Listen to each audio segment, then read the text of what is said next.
Folks are coming on in now. So give it another couple seconds to keep building up. And I think we are good. All right, good afternoon, everybody. I'm Greg Fisher, the mayor of Louisville and the president of the United States Conference of Mayors. Welcome. This is a critical conversation we're having this afternoon, so I'd like to welcome our members, our staff, the media, and C-SPAN as well for broadcasting us here today. As the mayors of America, we've long recognized the tremendous impact that climate change has had on the people of our cities and our environment. I'm really proud of America's mayors because we've stepped up, and we've always stepped up in a bipartisan manner and joined partners in the business community to implement local solutions to the many climate challenges that we have. But we also recognize to address this local, national, and global challenge, we need a constructive federal partner. And thank God we've got one now. These are difficult times, and we need additional resources. The Conference of Mayors worked hard to establish the Energy Efficiency and Conservation Block Grant Program that helped jumpstart over 1,000 local and state government climate change initiatives that produce both short and long-term impacts. We need to expand on these initiatives in order to meet these goals that we've all set and we so urgently need to meet. Through all this work, we recognize that addressing climate change will save our environment and provide good paying jobs that will boost our economy. And we human beings must be humble. We often act as if we are separate and apart from nature. And in fact, we are nature, and we are an interdependent part of the bigger picture of the environment. I'm very pleased that President Biden shares our vision and is committed to making climate change one of his top priorities from day one as the 46th president of the United States. He has already returned the United States into the Paris Climate Accord, and during his campaign, he unveiled $2 trillion proposal to address this challenge. President Biden has also selected two extraordinary leaders to champion his climate agenda, both domestically and on the world stage. I'm delighted and very grateful that both Secretary Kerry and Gina McCarthy are with us today to discuss President Biden's vision. I also want to recognize the local and international climate leadership of Los Angeles Mayor Eric Garcetti and Des Moines Mayor Frank Cownie, who are with us on the call today and will be part of this afternoon's discussion. Let me now turn this over to our moderator, the great mayor of Boston, Monty Walsh, who will soon be the Secretary of Labor for our country. Mayor Walsh, thanks for moderating here today and staying with us as the chair of our Climate Mayors Group. Take it away.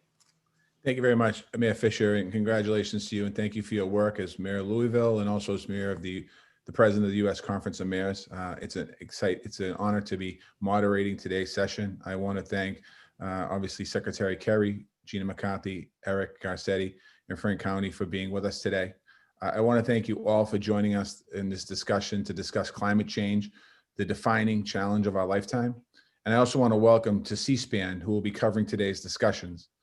Everything that we want to accomplish right now, public health, public safety, a strong economy, racial justice, and equitable recovery from COVID-19, it all depends on a healthy environment. Now is the time to take bold and brave action to prevent irreversible damage to our planet. In Boston and in cities all over this country, we've taken this responsibility very seriously. We've upheld our commitment through the Paris Agreement. We're focusing on cutting emissions and creating green jobs. And we're preparing our residents for the impacts of climate like rising sea level, storms, and heat waves. As mayor, we're close to the people that we serve. We see firsthand how climate change is already impacting people in all of our communities all across this country. We've had banded together to work through this coalition like the U.S. Conference of Mayors and Climate Mayors. On that note, I'd like to congratulate Mayor Sylvester Turner of Houston for becoming the new chair of Climate Mayors. We appreciate all his commitment in his work, and it's great to see him take the reins of this critical organizations. Cities have continued to drive this work forward in recent years, and now we're excited to accelerate our efforts on a national level. Climate action must be at the heart of our COVID-19 recovery efforts. As we rebuild our economy, we need to focus on green jobs. We need to look at our economy and social conditions that made some populations more vulnerable due to COVID-19. Especially people of color, immigrants, and low-income workers. Now is the time to heal our nation by investing in long-term community health and well-being, and climate action is at the heart of all this work. Now it's my pleasure to introduce somebody who's been fighting for this for a long, long time.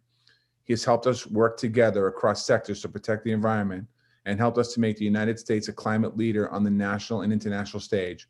Please welcome President Biden's new climate envoy, Secretary John Kerry. Marty, thank you very, very much.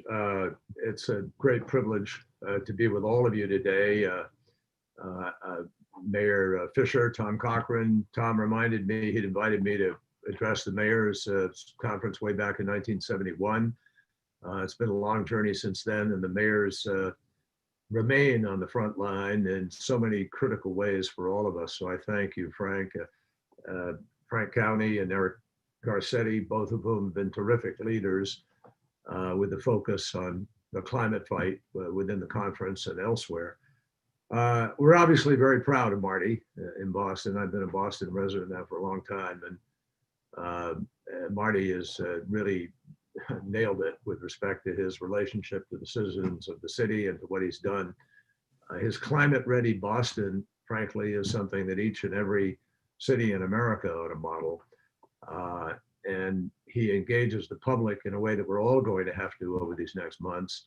I'm excited he's going to be our Secretary of Labor because Marty's always had a very special, close relationship with labor. And he understands, and this is a critical point, that the green economy, the new energy economy that we have to create all over the world is not a choice between having a good job now and not in the future. It's not a choice between comforts disappearing and you either have the environment or the economy. And all of you understand that. It is the economy. It is the future. It is the jobs of the future. And Marty, I think, is going to be just superb in helping to tell that story to working folks all around the country and show people how a lot of the build out from COVID-19, a lot of the build out that comes from the infrastructure bill that is going to follow is going to be focused on that transition. And it's really going to be a great story for all of us to tell America. Finally, let me just say quickly, I'm thrilled to be here with Gina McCarthy. She is the White House domestic climate coordinator, and we're going to team up and be right back where we were when she was at EPA and I was Secretary of State, and we worked with Ernie Moniz at Energy. We were kind of the three amigos from Massachusetts who were known as the Green Cabinet. And we worked very hard, and I think under President Obama, we made enormous advances, including the Paris Agreement and a whole bunch of things at home that Gina was responsible for, and we made great progress with the Biden, with the Obama-Biden, and now we'll have the Biden plan to follow on it, but with the climate action plan that President Obama put in place. So let me just share with all of you. You're plain talkers. You know the degree to which you are laboratories of democracy, laboratories of leadership, and just plain laboratories. A lot of things happen at the front lines of being a mayor that don't happen in Washington legislation. In fact, Washington hasn't been doing much in these last years, and I think all of us know that. So this is a moment for change. But the point I want to make to everybody, my job is to work on the international picture. And that is critical because 88% of all the emissions that we're suffering from on a global basis come from the rest of the planet, not the United States. China is about 30% of all the emissions. EU is about 14%, Russia, Indonesia, these other countries contribute. And there are about 20 to 25 major developed nations that are responsible for the crisis that we find ourselves in. You've got about 138 nations that only amount to, they're each of them fractions of 1%. So they're not the problem today, though they could be in the future if we don't set the right example. But here's, having had the privilege of negotiating the Paris Agreement, let me just share with all of you quickly the picture. Paris set a target of trying to hold the Earth's temperature rise to 2 degrees centigrade or 1.5 if we're able to. And the fact is that we're not doing it today. We're not getting there. Paris didn't have anything mandatory. It didn't have an ability to enforce, and it let every nation write its own plan. And the idea was 5 years later, we were going to get together and we're going to decide how we go to the next layer. That's where we are now. 9 months from now, we have a meeting in Glasgow. And it will be the same kind of meeting as Paris, where we pull 196 plus countries together, all of us desperately needing to raise ambition, which was the mandate of Paris, that after those 5 years of everybody kind of, trying to do what they can do and agreeing to reduce emissions, we were going to see where we are. Well, where we are is not great, folks. Even though lots of progress has been made, solar is now cheaper than coal, wind likewise, we're proving new technologies, hydrogen is coming online. There are all kinds of new initiatives underway, and there's apparently even possibly some progress in fusion. I talked to Bill Gates recently. He's telling me that they're hopeful that either fission or battery storage or something's going to be the breakthrough that solves the problem for us. But the bottom line is, scientists told us 3 years ago that we had 12 years to make the decisions that would avoid the worst consequences of the climate crisis. 3 of those years have been blown away now because our nation pulled out of Paris and sent a message to other countries. They didn't have to work that hard. And so we're a little bit behind the 8 ball, but you, all of you, mayors, joined in a remarkable "we're still in" movement with Eric and others, Frank and others working at this.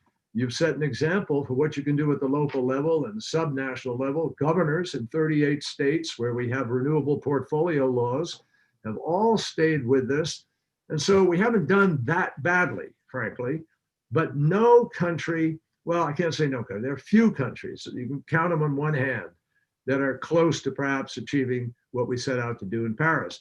But my friends, even if we accomplish everything we set out to do in Paris, we are still going to see a temperature increase up to 3.7 degrees Fahrenheit. That's if we did everything. And the problem is we're not. Excuse me, not Fahrenheit, centigrade. And because we're not, we're actually heading up to somewhere between that 3.7 and 4.1, 4.5. That's beyond catastrophic. The damages that we see happening today from a warming ocean, from the intensity of storms, from the floods that we suffer, and all the other impacts, that's with a world that's at 1.2 degrees of warming. So more and more people are beginning to realize we've got to hold our thinking about even 1.5. 2 may not be good enough. The bottom line is we have to raise ambition in cities, in states, in nations, all around the world. We have to come together in Glasgow. And Gina is working hard to help us find out exactly what we're going to be able to do as a nation to set an example. As President Biden said in his inaugural, not just lead by the example of our power, but by the power of our example. And that means we have to be, we've always been the leader. In Paris, we made the difference, helping to bring China to the table, pushing countries to raise their goals. And that's precisely what, again, we've already begun to do and we're going to have to do in the next weeks and months. 9 months from now, we meet there. Now, here's the upside. Yes, it's a tough challenge, but we can do it. And in the doing of it, there are just pluses, believe me. There are better jobs. There are millions of jobs to be created. Building out a grid in the United States of America, reducing our reliance on one kind of fuel and shifting to another, beginning to be smarter, using artificial intelligence and quantum computing to distribute energy in really intelligent ways from one part of the world to another. The ability to be able to push a transition to hydrogen, to clean fuels, renewables. There's so much in the plus side. And the United States of America has a remarkable track record already of private sector movement in the right direction. The UN tells us we have several trillions of dollars a year of a gap in financing. We are working already to bring the private sector to the table, to get the major banks, major asset managers, investment houses, to guarantee they're going to be putting very significant amounts of money into not just ESG and the Sustainable Development Goals, but putting it directly into climate-related emissions reduction, new transportation, new powering of energy plants, all of which, as you know, are revenue producing, and therefore we ought to be able to finance them in the marketplace. So I think we're looking at an opportunity. This is the world's biggest market. We are going to find some way through negative emissions technology or some other breakthrough. We will get there in the next years, providing we're all pushing in the same direction. And I think that I hope you will share with me and with Gina and Marty and the rest of us the excitement over how this can benefit communities all across our country. Today in America, during the summer, the largest cause of children being hospitalized is environmentally induced asthma. That comes from the particulates that come from fossil fuel burning and other inputs. That can be changed. We spend $55 billion a year for those hospitalizations. That can be avoided. We can avoid greater incidence of cancer, complications with pandemic, as we're seeing with COVID, where people who have lung problems are particularly susceptible. We can have much greater health, better health in America. We have better jobs, more jobs, and we will have greater security, which is why President Biden has created this position that I am filling, which sits on the National Security Council and has been given the power to be able to convene agencies and entities within the National Security Council to help us figure out how we are ready with our military and in other ways to avoid massive dislocation of people, massive dislocation in the production of food, all of which is threat multiplier and a conflict multiplier somewhere in the world. So I don't want to go on and on. I just want to say to all of you that we need you as our partners at every level here. Gina will share that. I know there's no way we get this done without working directly with the mayors all across our country, as well as the governors. You've been leaders to date, and I thank Marty and Eric Garcetti particularly for the role you've played to help elevate this. I remember meeting Marty in Beijing on one occasion and somewhere else. I mean, you guys are really front and center and part of this effort. But we're going to have to persuade Americans that this is not what some of the deniers and obstructionists have wanted people to believe. It is not a diminishment of lifestyle. It is not a choice of either the economy or a terrible life. It's not because everybody's got to eat meat or whatever choices are thrown around. This can be the greatest economic transformation in global history. And just like the Industrial Revolution, this will be the defining of a better quality of life for our citizens over a long period of time. And I look forward to working with all of you on it. Thank you very much, Secretary Kerry. And as mayors, we look forward to working with you as well.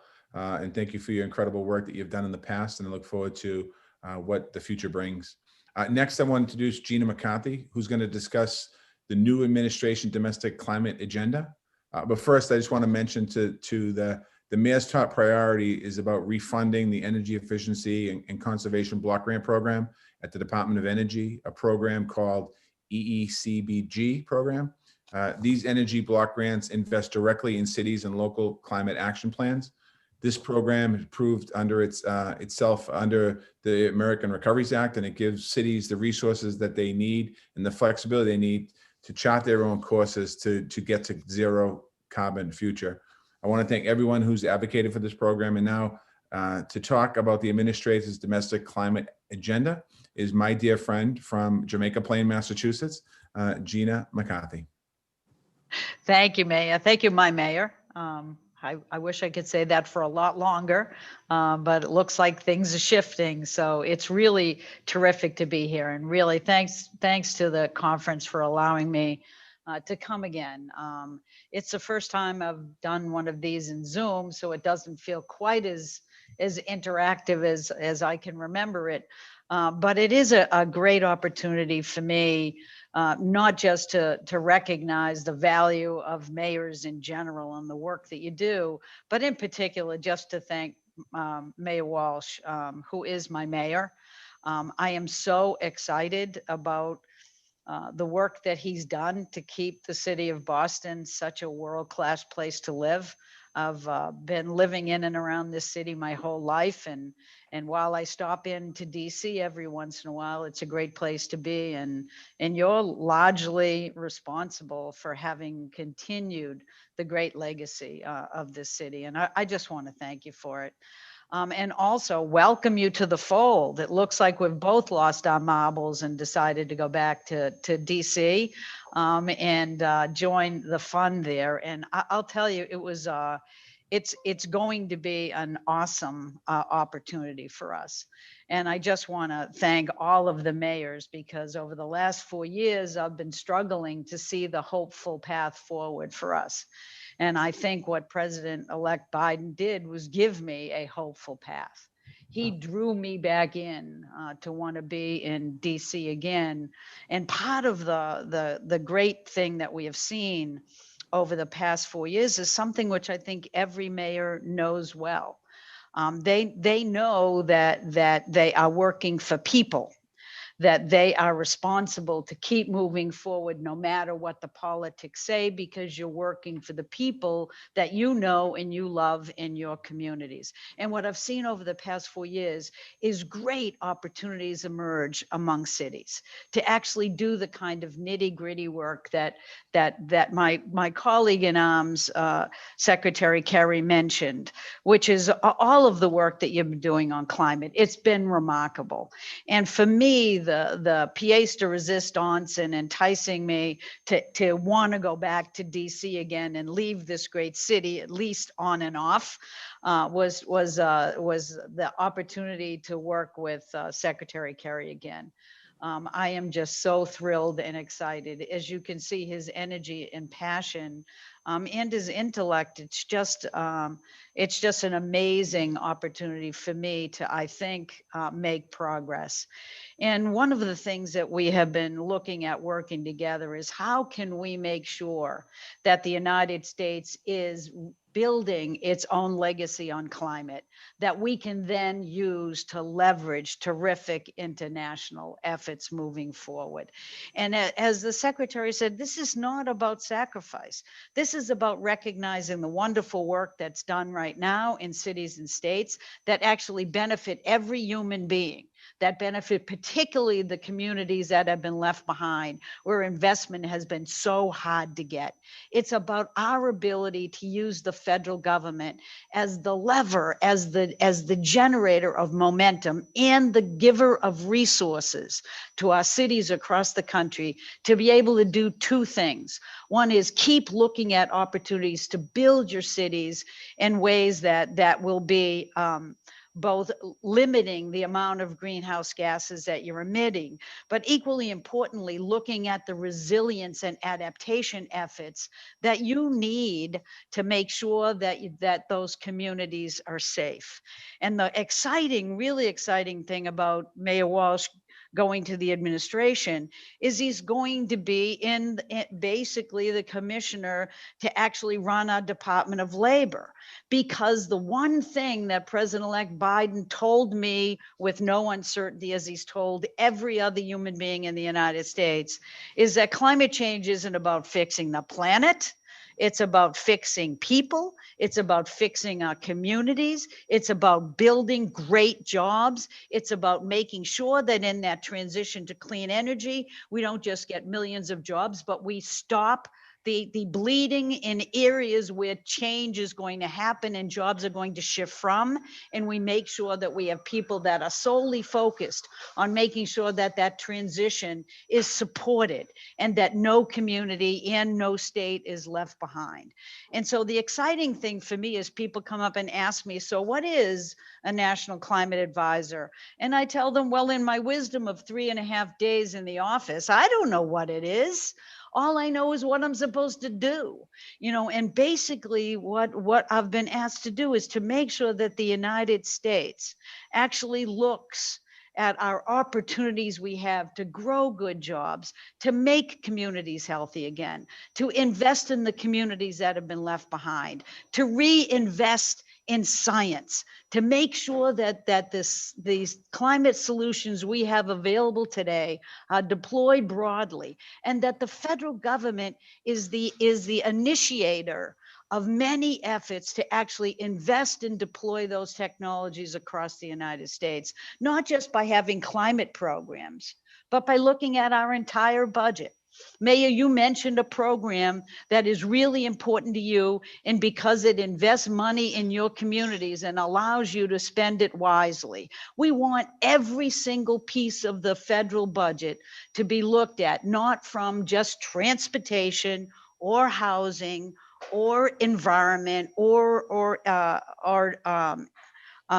energy or interior. I want every one of those to look at how they grow jobs and how they move clean energy forward, because that's what's going to deliver to your constituencies. That's what's going to deliver to ours.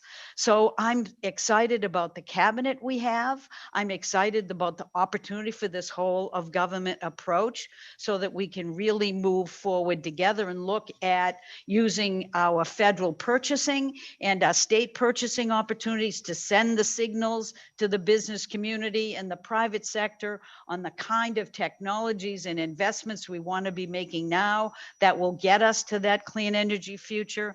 I'm excited to be looking at every part of the federal government to see how we can work together. I'm excited that we have Janet Yellen at Treasury, that I've got Brian Deese at NEC, I've got Susan Rice at the Domestic Policy Council. I have got Jennifer Granholm, Governor Granholm, who is full of life and energy at the Department of Energy. I've got Congresswoman Deb Haaland at the Department of the Interior. I've got Michael Regan at EPA, and we've already sent signals on the things that we don't like that we're going to roll back. But this week, you're going to see us moving forward with what's the vision of the future. And it's that I want to deliver, not for myself and not just for President Biden, but for every human being in this country that wants to have a safe and healthy and more equitable and just future. That's what this is all about. And I'm excited to be part of this. And I know that mayors will never let me down. You never have. I've worked at local level myself 11 years. It is the place where the rubber meets the road. And if you see the faces of the community you need to serve, and those same faces are the ones that I would keep in my mind every single day. So thanks very much. Thank you very much, Gina. And Gina, I want to personally thank you for the last 4 years that you weren't in Washington. You were here in Boston, and the help that you gave me, including showing up at our first climate summit at Boston University That's right. 3.5 years ago. So thank you for that. Next up is a friend of mine, a fellow climate mayor, a leader who's done incredible work all across this country, founding chair of the Climate Mayors, and now is chair of C40. And he is an incredible friend and partner and leader, and that's the mayor of Los Angeles, Mayor Eric Garcetti. Well, thank you to you, Mayor Walsh, and thank you, Secretary Kerry, and thank you to Administrator Gina McCarthy. It is great to join this panel on how Boston saves the planet, and thank you for allowing a token non-Bostonian on here with myself and Frank and Greg. But kudos to a great American city that was the fulcrum of democracy that now is producing leaders that will be part of the fulcrum of saving life on this planet. Recently, I was with my governor, Gavin Newsom, and he talked about a private conversation he had with the then incoming president, who called him just to check in. And he said, what blew me away, Eric, is that all he wanted to talk about was climate for an hour. And then I had to go because I got this COVID thing going on. I told him I got to run. But it was so striking to those of us who have been plowing away at this issue for so long, to see a president and an administration that put as one of not just a strong climate agenda, but one of the 4 pillars of the Build Back Better plan, a moment in which we meet what the challenge is. And thank you to the heroes, 3 of my heroes, who will all be in this administration doing that work. And I know, Marty, you'll bring that labor, green jobs connection, but Secretary Kerry and Gina McCarthy. I do come here wearing those 2 hats as founding chair, both of Climate Mayors and now global chair of C40. And I want to repeat something I told Gina in a private meeting that we had with some mayors a week ago. I want this administration to really look at mayors as the dreamers, the doers, and the defenders, the 3 Ds. We are the dreamers. And so whether it's at EPA or energy, transportation, labor, we know we love trying new things. To your point, Secretary Kerry, whether it's going to be maybe hydrogen or batteries that power our infrastructure for logistics, come to the Port of LA and try it, or come to Newark, or come to Savannah.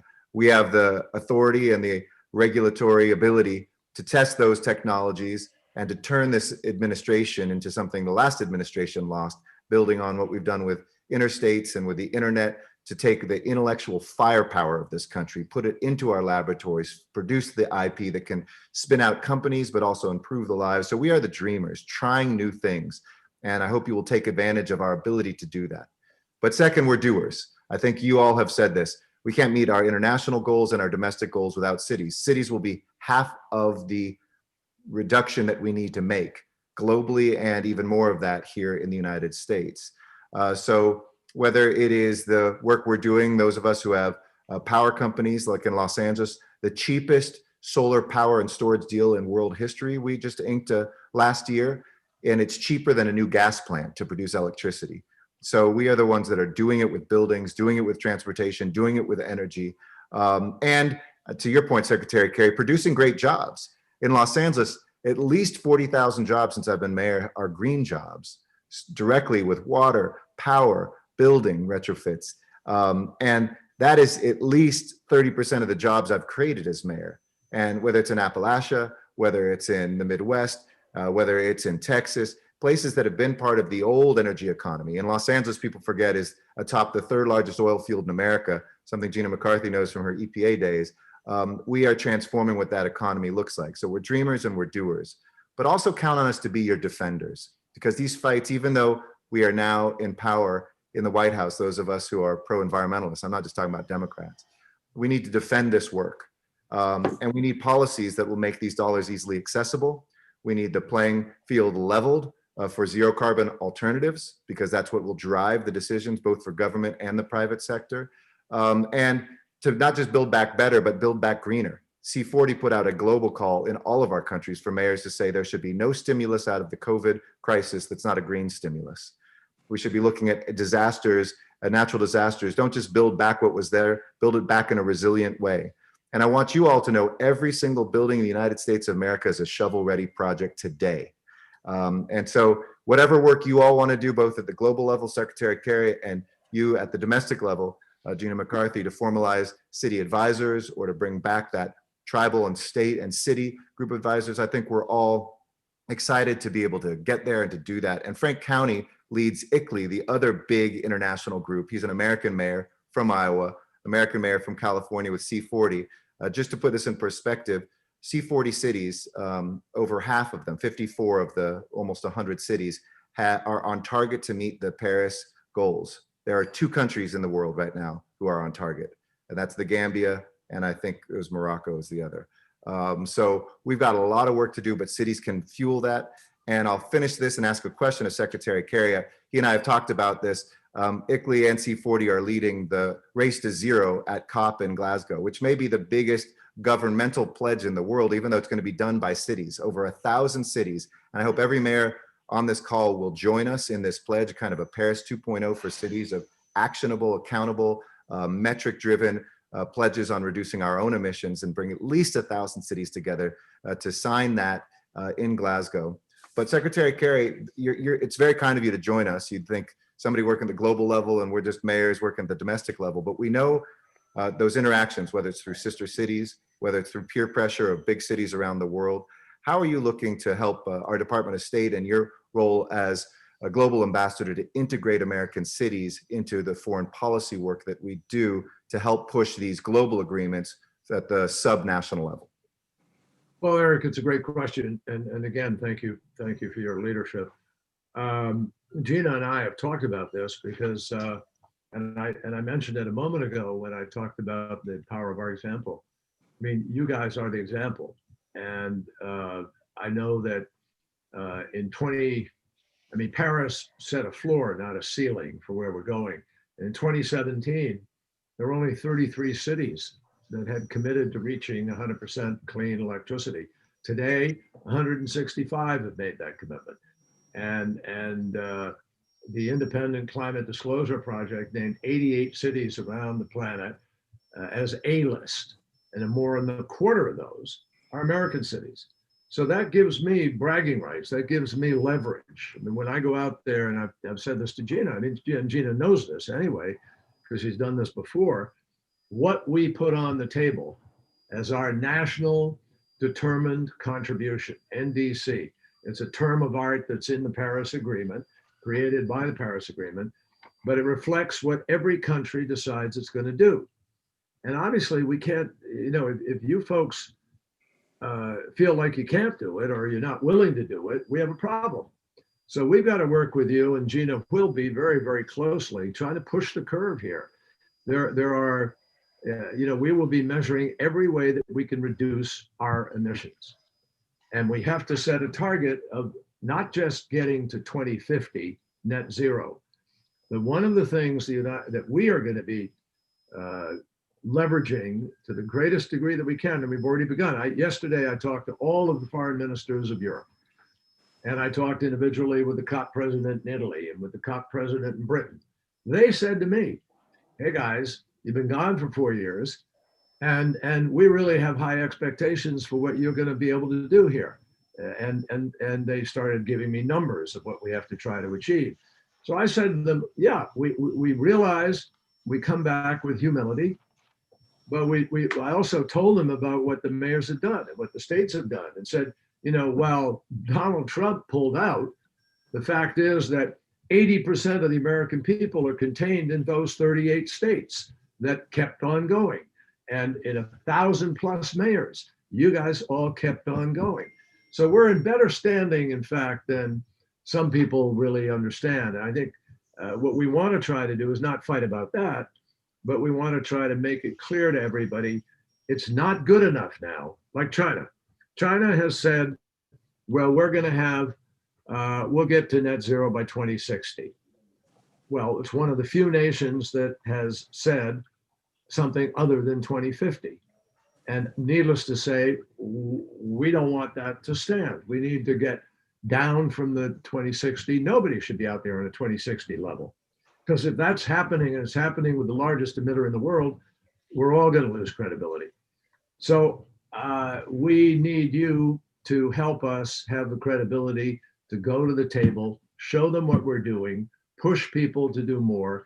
And we have to lay out not just the embrace of a 2050 target, we have to lay out a roadmap, as well as every other major emitting country in the world, of how we are going to get there. What are we going to do by 2025? What's our roadmap to 2030? So that everybody can understand it's not fake. It's not a phony, empty promise. It really is now getting real, and people are going to have to show how we're going to meet the target. It's not our target.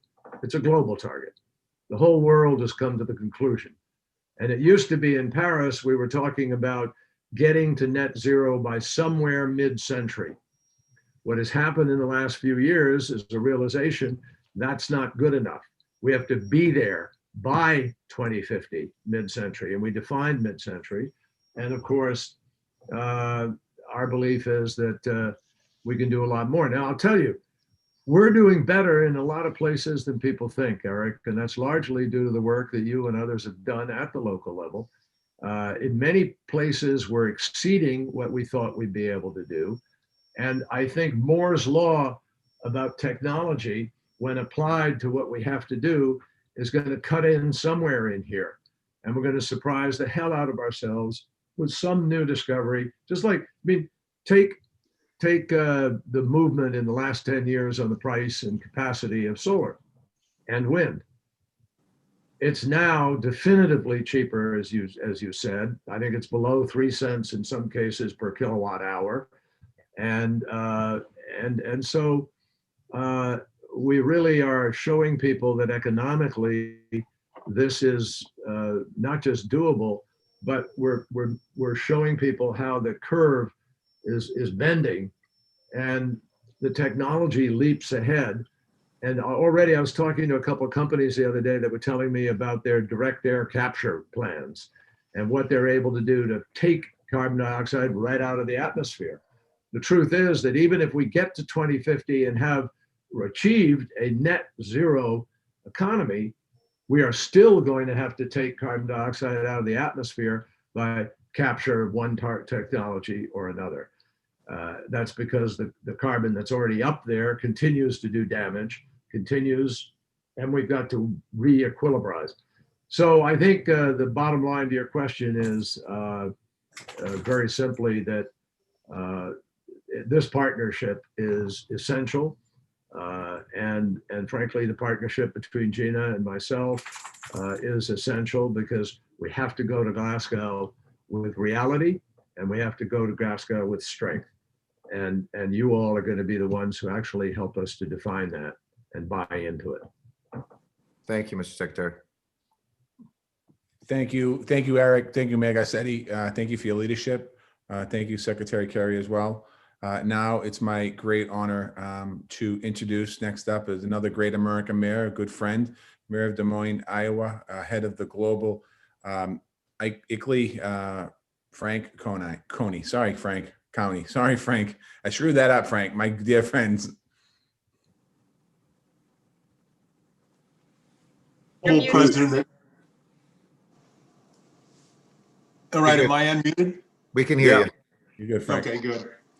So thank you, Mayor Walsh. As Global President of ICLEI, I would like to start by making this quick observation. You know, for years, mayors worldwide have been the clarion call of climate change at a time when our national and international leaders too often lagged in their responsibilities. And why? Because as mayors, we have seen far too often the devastating consequences of climate change manifest themselves in our cities and towns, disrupting lives, impacting livelihoods.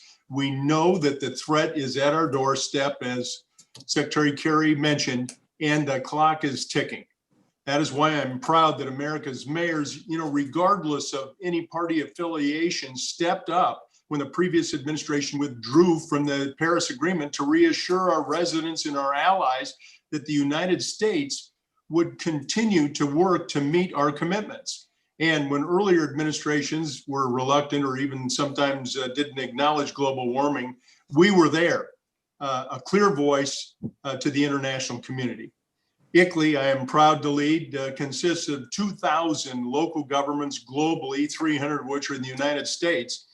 And we are committed to supporting the tough decisions that must be made if we are to save our planet.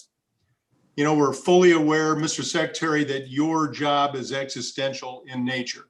The world hangs in the balance, and we're ready to serve as your voice on the ground and as the focal point of local governments at the UN FCCC to spur that action. Our US network developed a set of recommended global and domestic actions for the Biden-Harris administration. I'll quickly share three very specific asks for your consideration. One is launch a national climate action task force to ensure that the United States presents an increased ambition, as you have mentioned, to the second NDC for COP26 in Glasgow. Number two, the US should join and work with the UNFCCC Friends of Multi-Level Action, which includes local governments. And three, make the United States a party to the Convention of Biological Diversity. Ms. McCarthy, we could not be more pleased that the President has turned to you to lead our domestic efforts. We stand ready to partner with you and your team to push forward on President Biden's climate agenda. Domestically, we have one very simple point that other mayors have already alluded to today, and this is an effective national climate strategy must include a local component. We want to be, and we are your partners in this. It's imperative that we have both a top-down and a bottoms-up approach in order to make climate solutions real at the local level. This is necessary to garner critical support from our public when we need to make tough decisions at both the local and the national level. It is critically important that we quickly and effectively address three crises that impact every city in the nation. As has been stated, public health, equity, and climate. Clean energy deployment can tackle these urgent needs simultaneously. We believe that programs like energy efficiency and conservation block grants, which develop and implement comprehensive local policies, is critical to this bottoms-up approach. And we're pleased that it was included in the House's Infrastructure and Climate Plan in the last Congress and has the support of key congressional leaders. The U.S. Conference of Mayors strongly believes that in order for any national climate plan to be successful, the federal government must work in collaboration and partnership with our local governments. Ms. McCarthy, can you outline some of the federal local components that will be part of President Biden's comprehensive climate plan? Well, Mayor Cownie, first, thank you so much for all of your leadership, both in Des Moines as being one of the longest serving mayors, maybe even the longest serving, I guess, but such a climate champion for so long. It really is very heartening. And I think for far too much time we spend talking about the coasts, I love the idea of really raising visibility of what the local governments can actually do throughout the entire US if we just work closely with them. And you have a promise from me that we are not going to leave local communities behind. And in fact, it's my belief that change happens from the bottom and works its way up. Because you know how you can position these issues to be real and relevant to people all across the country. And I've seen the change that can drive, and I understand its value. We have to work at every level of government, and we have to work to bring people together to understand that the change that we need to make is large, but the change that we need to make is both necessary and doable, and will do as you suggest, which is to make the world healthier today and safer in the future. And so I agree with you entirely, both on what we need to do to reduce our greenhouse gas emissions at every level, but equally importantly, we have to look at these resilience and adaptation issues and understand that the best people to shape those answers are the people that live in those communities, because they know where their vulnerabilities and risks are and how we can support them. So I look forward to taking a number of approaches, and it's been dictated by the president ever since he was running for office. He has been looking at bringing people together to unify and bring leadership at all levels of government, and not to simply have the federal government make decisions, but the federal government act in concert with states and cities on how to get this work done.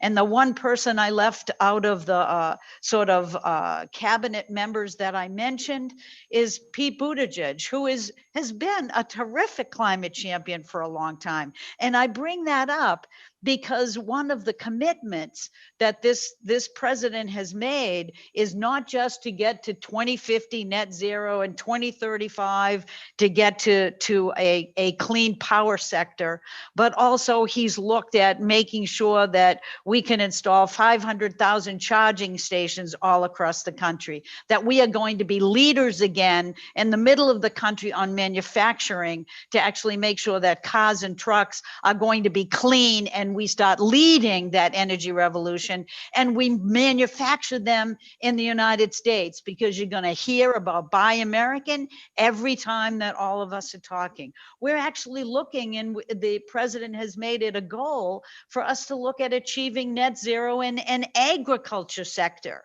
Now, that may seem unheard of, but it is not unheard of.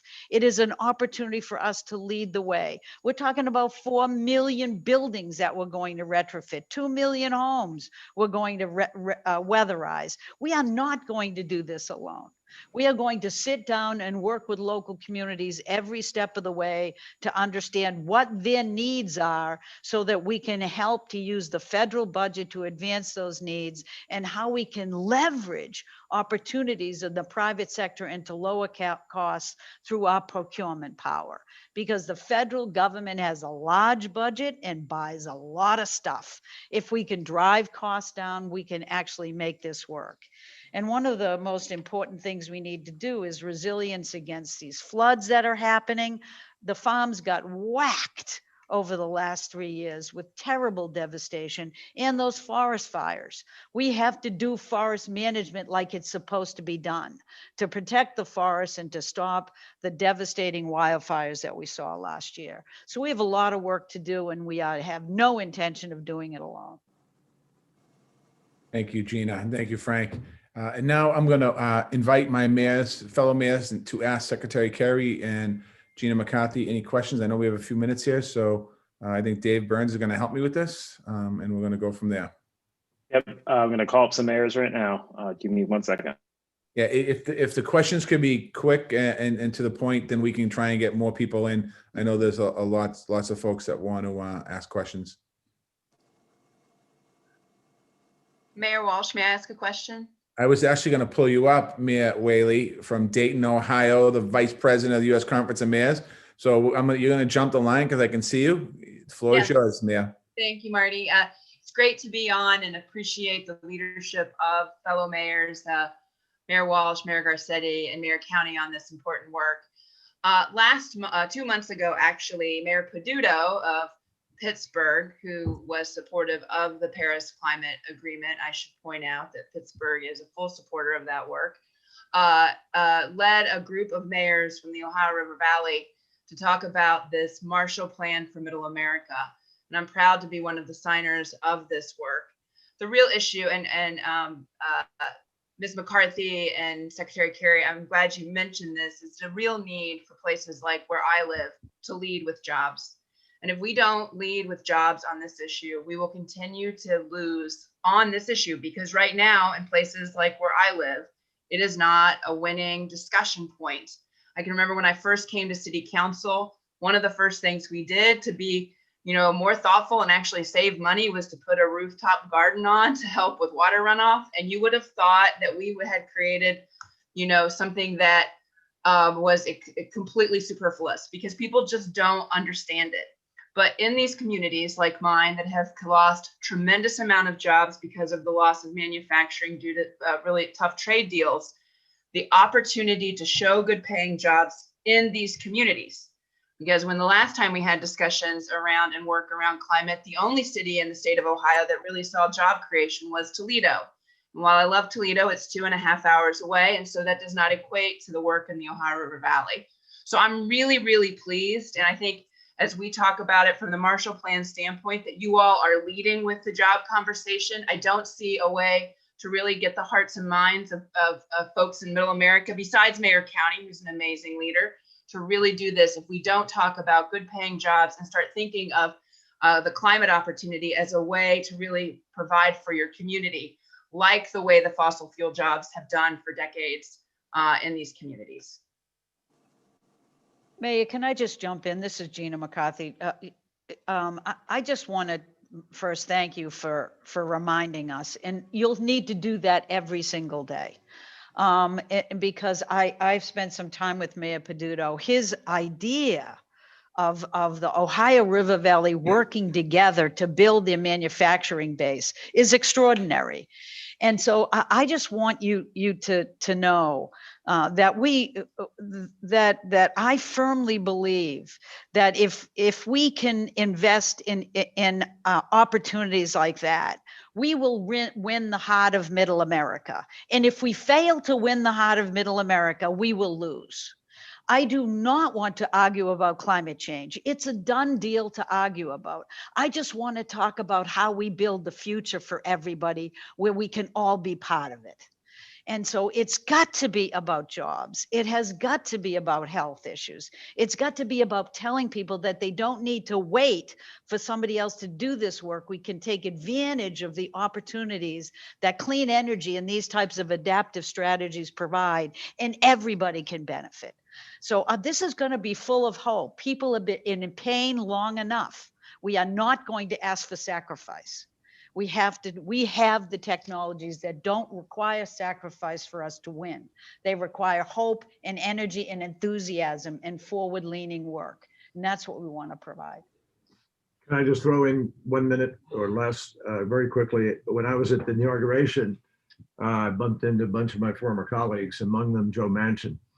And we talked directly about West Virginia, and both of us at the same time really said, what we need to do in a place like West Virginia, where they don't believe it, they don't believe anything's going to happen, and they always get the short end of a transition, is actually have a demonstration project there, Kentucky, other places, and show them that we have a concerted effort to partner with the private sector, bring in a factory, bring in the training, make sure there are people working there as fast as possible on these alternative energy projects, and boom, you will begin to have believers. They're not going to believe us when we just say it. We have to do it. Right.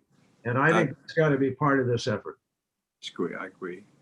Thank you. And thanks. You guys were talking about jobs a lot. So thank you so much. And thanks for paying attention to that, because you're right. We're not going to get anywhere if we don't get that figured out. Appreciate your leadership. Thank you, Mayor. Who's up, Dave? Who's up first? Who's up second? Yeah, Mayor John Dunbar is up first, and then Mayor Wohan is up second. Mayor Dunbar, the floor is yours. Yeah, thank you very much for acknowledging the impact of catastrophic wildfires. I'm calling from Northern California, about an hour north of San Francisco in the Napa Valley. And I know my colleague, California colleague, Mayor Garcetti, is acutely aware over 4 million acres burned just this last year. And over the last several years, we've seen significant loss of life, property. An entire city of Paradise, California in 2018, 26,000 population burned to the ground. Much of the property, the lands that have been burning, are federally owned and managed lands. Previous administration seemed to think that just getting some rakes out and picking up the leaves is going to be sufficient. What can we expect from this administration in terms of proper federal forest management to support what we're doing in the states? Mayor, let me answer that, because that has already been a topic of considerable conversation. As you may know, Governor Vilsack is the nominee again to take over USDA, and as you may know, he's been,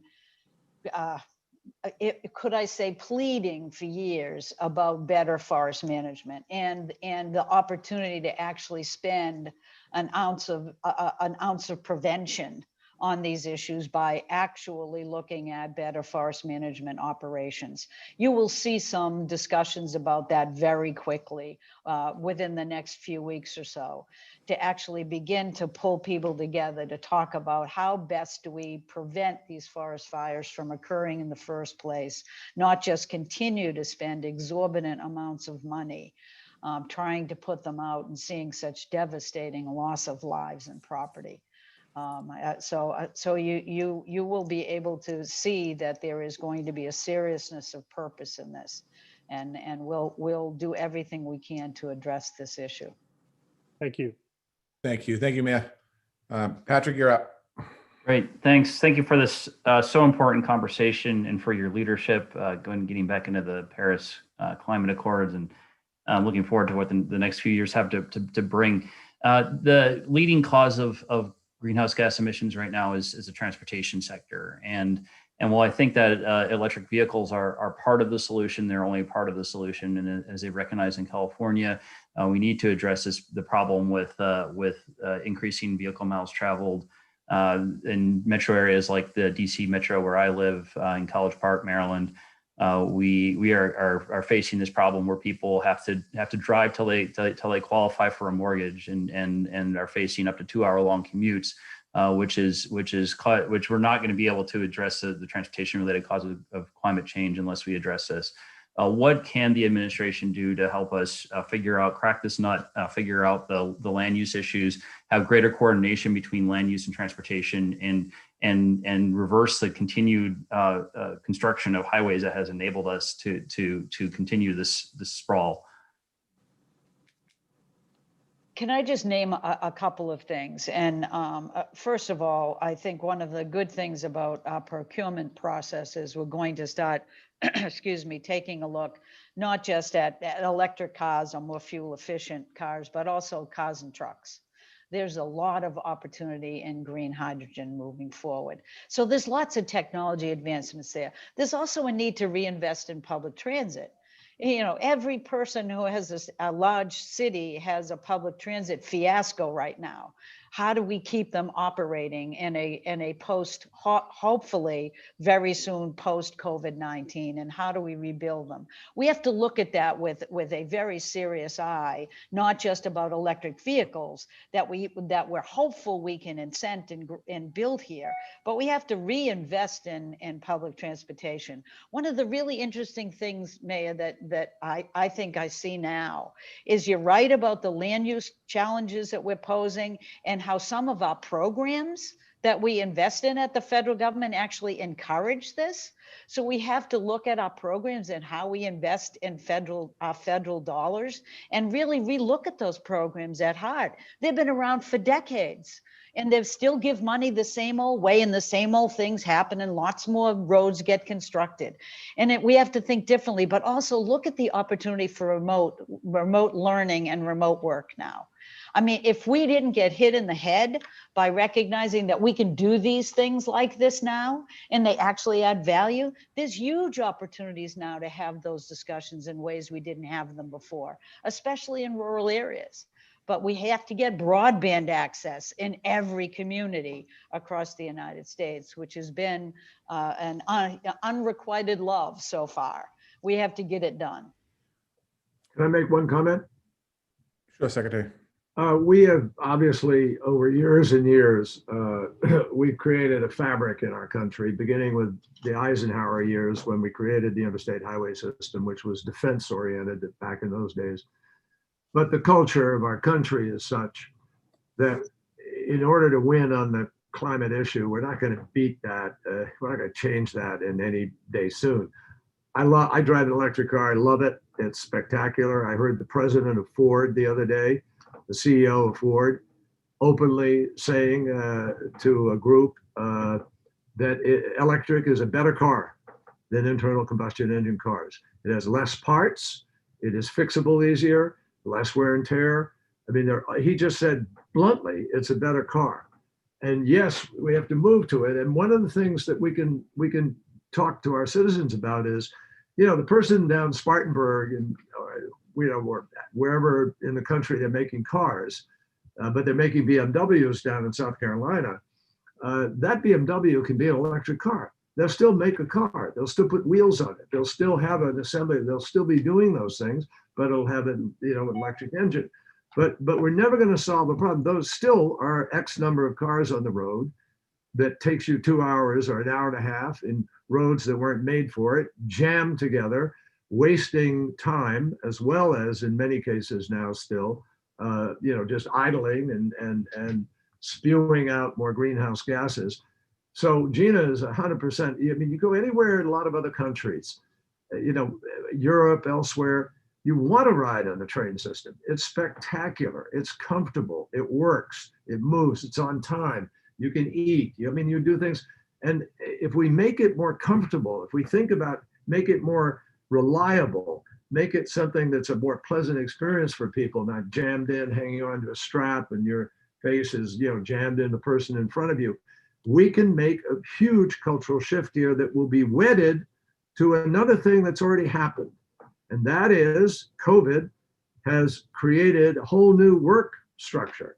So 30% of work is probably going to stay away from wherever they're going to now. And all of you as mayors are going to confront this because the value of your properties and your cities, suddenly the building's going to be there. You may have a ready housing supply as people convert from an office building into condos or something. So I think we're due for a big shift. And how we think through that, that's what President Biden's talking about building back better, is actually factoring in all these kinds of things to come out greener, to get those systems in place and take advantage of the funding that will be available in the doing of it. Thank you, Secretary. We have one more question, and I'm bringing it back home to Beverly, Massachusetts. Former state representative and current mayor of Beverly, Mike Cahill. Thanks, Mayor. Thanks, Marty. And Tom McGee just texted me and said, you better thank Marty for all of us. Been great to have you as our teammate and partner as Massachusetts mayors. Special Envoy Kerry, it's great to see you. And Climate Advisor Gina McCarthy, it's great to meet you. Quick question for you on the power grid. You know, we're all doing our part to try to host clean renewable energy, try to help green the grid. And we know that certainly in the transportation and building sectors, further electrification is going to be a significant part of things. So, you know, we just opened a 5 megawatt ground mount at a former landfill, and we're trying to do a 3.5 megawatt set of solar in Beverly, some ground mounts, some rooftops, some solar canopy over parking areas at some of our school and city buildings. And our developer that we're partnering with just got hit with a big charge from Grid to get their interconnection service agreement. We're going to share some of that cost. So I guess part of my real question is, how does the grid get built out in the way that we're going to need it to be? And how much of that are we going to avoid having to land on ratepayers and municipalities, et cetera? Thanks. Well, I think one of the things that we've been talking about is not just these service agreements that seem to have huge inconsistency across different regions. So part of it is getting the system right, getting the rules of the road organized and standardized. So you know what you're getting into and you can do it in a way that allows the financing to be available. The other thing is that we have to have more public-private partnerships on this. There's a lot of money to be made with these systems, and I don't think we've done enough yet to try to build bridges to get the private sector beginning to get involved in this and not just rely on consumers having to pay the price. And so we're talking about huge opportunities to look at where transmission is necessary, how to look at additional battery storage and storage opportunities which are going to be necessary. How do we continue to reinvest in good environmental analysis, but do it in a way that's consistent and moves things forward? Because we will not succeed without the infrastructure. And all that infrastructure does is make us money. It brings jobs to the table. It opens up these wealth of opportunities. So I think a lot of what we're trying to do out of the gate is to roll back the decisions that have made all these things more difficult, and to start paving the road, as you suggest, for us to have more certainty, more availability moving forward of the type of connectivity we need to make this stuff work. And so I do think the private sector is going to have to heavily engage in this, and we're going to have to heavily engage in the rules of the road in terms of how the federal government can work with states and with cities to make sure that we're bringing consistency and to this so that you can have some surety. Thank you very much, Gina. Thank you, Michael Cahill. Thank you, Secretary Kerry, as well. I want to thank all of you and everyone who spoke today for all of your insights and questions. You know, I'm really excited and thrilled that climate action is back at the top of our national agenda. As Secretary Kerry mentioned, many of you on this call were instrumental in keeping the momentum going in the recent years. The work we've done together has made America healthier, more resilient, and a better place to be able to recover from the challenges like the one we face today. I want to thank all of you for your commitment to this work. I look forward to continuing our partnership. And now I get to hand it over to the president of our conference, President Mayor Greg Fisher. All right, thank you, Mayor, and thanks everybody for this important conversation on climate. Look forward to working with everybody in the days, weeks, and years ahead to be the beacon for the world on this project. It's our time to make history on this. So thanks, everybody. Mayor Walsh, thank you, buddy. This might be the last time we see you on a Zoom like this as our mayor. So You've contributed so much in your time as mayor. You're going to continue to do that as labor secretary, and no telling what's ahead of that. But again, just thank you once again. We had a great love festival for you yesterday, but it can never be over for you, Mayor Walsh. So everybody, thanks so much. It's been a great first 3 days of the winter meeting. You know, we're taking a little break now on Sunday and Monday, but a quick reminder, please register to join our meeting on Tuesday evening with His Holiness, the Dalai Lama, who will speak to the need for mayors all across the world to be leaders in the quest for compassion, happiness, and kindness. When you think about what we've endured over the last 4 years, the quicker we can scale on compassion, happiness, kindness, and love, who can argue with that? And as mayors, we should definitely use our secular pulpits every day to talk about that. Those universal values are really what bind us together here. Great mayors lead with the heart. So if you've not spent time with His Holiness before, I can promise you it will be unforgettable. And I would encourage you to invite your staffs and colleagues and governments and families and friends to listen in as well. So as we come to the close here of our 89th winter meeting on these first three days, I just want to say thank you to everybody who participated. It takes a lot to bring these meetings together, and almost all of us as mayors have worked on it. For our new mayors out there, jump in. The sooner you can get involved with the Conference of Mayors, the faster you're going to learn. So I just really encourage you, don't wait to be asked to do something. Reach out to me, reach out to Tom Cochran, and just say, here's how I want to help, and we'll make sure that we get you busy. And no question, we've been hearing from everybody, it's a lot better to be in person. We're going to hopefully be in a better spot for that for the June meeting in Austin. And I think we can all say that we learned a lot during these 3 days, even though it was virtual. And while I didn't get to fist bump Mayor Sly Turner in the hallway of the Capitol Hilton, I did get to hear him thoughtfully describe his city's very impressive efforts to tackle equity.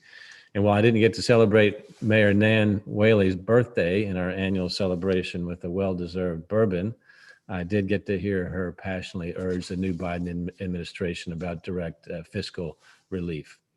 And while I didn't get to corner Dr. Fauci for more vaccines for my city here in Louisville, we did hear him speak directly with Dr. Murthy about the very latest with what's going on with the pandemic, and really gave us tremendous, tremendous hope. And so that's what this meeting always does for me. I don't know about you all. I think I do say, as fellow mayors, I was talking to one of my teammates here. It's like when you go to a Conference of Mayors meeting, you go with all of the kind of challenges that we have as mayors in our cities, and listen to people tell us how much we don't know and what we're not doing right. And we know we're busting our behinds every day to do good things, and we're all doing a lot of really good things. But when you go and talk to other mayors, we all say the same thing. So you feel better when you leave as a mayor, that it's like, okay, I'm not the only one that's getting banged around a little bit here. We're all getting banged around together. But I think that's what public service is about these days. This is just kind of a historic time that's coming together faster and faster, as we heard from Thomas Friedman. So these meetings just give me tremendous hope, not because of the solutions we're talking about, but we're just always improving, and we're always moving forward. And the grit that it takes to be a mayor, and the resilience that it takes to be a mayor, is just on full display each and every time we get together. And I'm glad that we had a lot of C-SPAN presence this week, so the whole country could see that as well. So I just want to thank mayors for their tireless efforts each and every day. This last year has been a year unlike we'd ever seen before. And as I mentioned, we were exhausted. We were full of grief, uncertainty at times. That's normal when you go through a once-in-a-century pandemic and racial unrest and all the challenges we face. So if you felt some of that, you're normal, okay? And now we're moving on with a new administration with the wind at our backs, and boy, does it feel good. So we're really in a much better position to go on the offense now. We're seeing that with the pandemic. We're seeing that with racial equity. We're seeing it with climate. We could go on and on. So there has never been a better time to make history, a history for our country and history for our cities as well. So I just say, seize that moment. You know, think big, go big, be bold, invite the positive people from your city to work with you. Leave the negative people behind. If they want to come on board when they're positive sometime, that's great. But we don't have time to listen to that right now, because there is just too much work to do. And there's too many people that need the power of the mayor's office to work for them and lift them up. So I really look forward to working with everybody to get that done. Thank you, Mayor Fisher, for your leadership. Oh, Hey, it's an honor. It's an honor. Thank you. And I was going to thank you, Tom, right now. Thank you and the staff of the United States Conference of Mayors. It takes a lot to pull these meetings together. And while the mayors are bringing in a lot of resources, we got to have the glue to make this happen. So big time thanks to the Conference of We're Mayors honored to staff. serve. Honored to serve. Well, we Great appreciate job, it. all. So thanks to them. Thanks to Jen Cavino and Katie Dalinger on my team as well. And so I just want to say, from getting President Biden with us here, countless members of this brand new administration, leaders of Congress, it was just a really compelling and informative and thoughtful program. So thanks to Tom, the entire team, all the mayors out there. So I look forward to seeing everybody Tuesday night, little unorthodox time. You can't say you got anything else going on, I hope, at 10 o'clock Eastern on Tuesday night. So plug in for a nightcap with the Dalai Lama. I have been able to get some of the Dalai Lama staff to try bourbon before, and they like it. But I have not been able to get the Dalai Lama to have a bourbon with me yet. So someday that will come, I'm sure. So tune in for that. And in the meantime, let's make history together. Let's keep lifting each other up. God bless